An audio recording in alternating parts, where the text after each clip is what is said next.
国立高雄科技大学是按算6月14要来办毕业典礼，也毋过即马说因为可能会有风台，所以有4个校区的学生呢是干那会当伫个线顶来参加，这互毕业生是真不满。即马学校甲学生回来讨论了后，是决定无论好天也歹天，拢会照常来举办实体的毕业典礼，互学生会当无遗憾。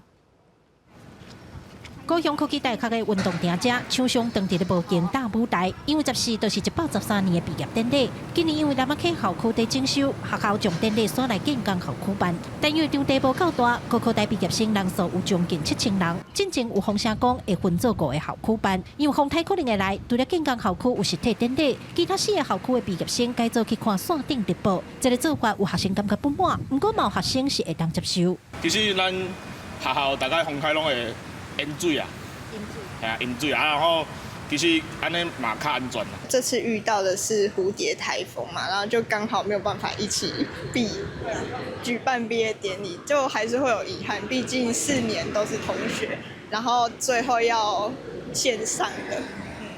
因为有毕业生不满看直播参加典礼，70早起校方甲学生会紧急开会，决定无论好歹天，拢会用实体典礼来办。若是好天，所有毕业生甲家长拢会到建工校区参加；若是歹天，也会尽上大的努力，让学生感受到毕业的气氛，莫留遗憾。 如果是遇到雨天，我们将采取建工主会场以及4个校区副会场同步办理，部分的流程同步联播，部分的流程各校区实体办理，包括增加各校区会场的互动性，例如安排彩带的抛接仪式、跟布置典礼的氛围，以及各校区的毕业生大进场。此外，我们也正在